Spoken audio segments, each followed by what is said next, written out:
To celebrate the Hornery Institute, now Studio THI's 20th birthday, we've interviewed 20 industry leaders and change makers who have shaped and continue to shape the future of cities globally.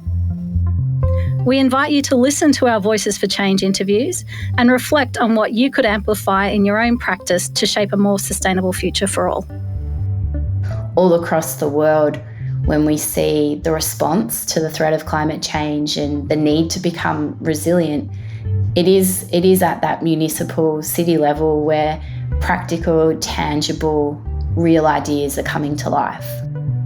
What could I do as an urban designer? What were my tools in terms of how you shape streets, buildings and spaces to reconnect and re-establish kind of neighbourhoods and a sense of connection to that place?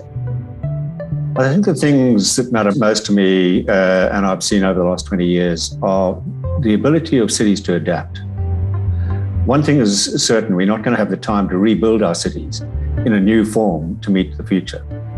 So the only situation we've got is we've got to adapt them. Our founder, Stuart Hornery, would often challenge us to ask, what would your 85-year-old self think of the place you've created?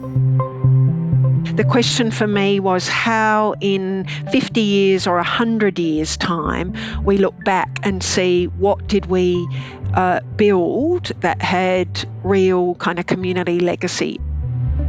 To be a great ancestor, our sector really needs to focus on the long-term community outcomes.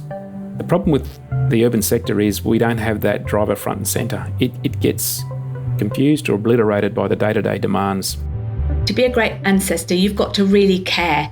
You've got to be conscious, you've got to care, you've got to understand that you have stewardship of a city or a part of a city for a point in time. Our Voices for Change interviews challenged us to take a long-term view, prioritise the public benefit in what we're creating, and work collaboratively as teams, organisations and the system to deliver value for all. They also reminded us that shaping enduring and lovable cities starts with us, the practitioners who lead, plan for, design and develop our cities.